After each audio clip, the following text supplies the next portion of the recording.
My name is Deanna with Inspired to Sew in Cedar Rapids.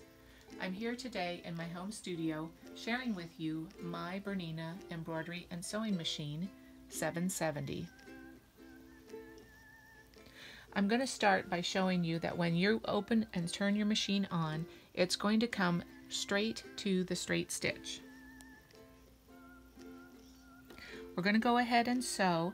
You can do it one of two ways. You can either use your foot control or you can sew with your finger. Today I'm going to sew with my finger.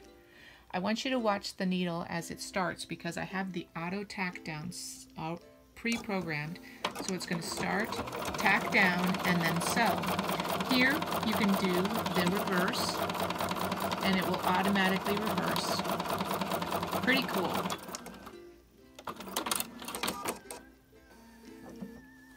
And then we have a thread cutter, so when I'm done finishing, it will cut the threads and I'm ready to move on to my next piece. Let's talk a little bit about the dual feed. I know you saw it, but didn't realize what was happening.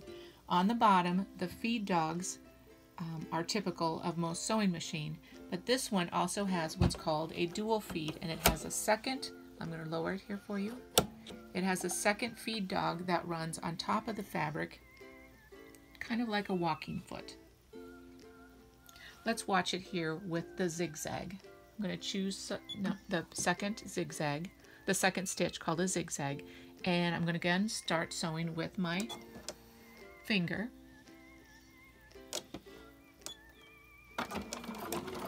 And as it's going, I'm able to make changes to my stitching. I can make it smaller, and it's going to automatically do it. It's going to show it on the screen, and it's going to show up there. I can make it wider, and it's going to show up here, and it's going to show up on my fabric, all at the same time, all through this really cool touch control stitching.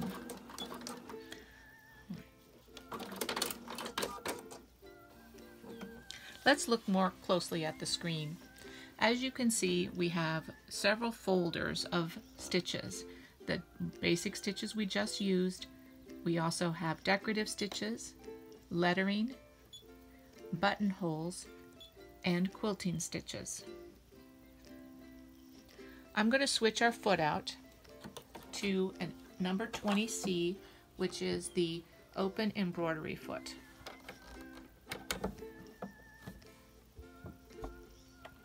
I'm going to choose a decorative stitch, but I'm going to do some things with it.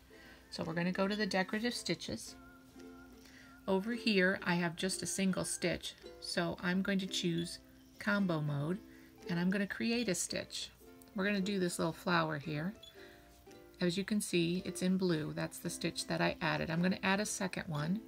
As you can see, it's also in blue, and the one that was previously added was now changed to white. What I want to do with the one that I've selected is go into the information mode and hit the mirror image, creating a whole new stitch. So what I'd like to do is go ahead and start sewing that out.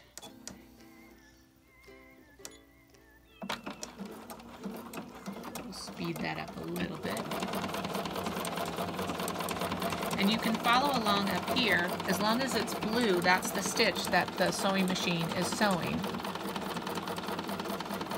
When you get to the stitch that you want to be your last stitch, we're going to hit this button here, which is the pattern end. And when this stitch is finished, this machine will stop sewing. Pretty cool. Can you not see all the possibilities with your quilting, with access to all kinds of stitches that you can then even modify to make even more your own? Again, I'm Deanna with Inspired to Sew, and thank you for joining me today.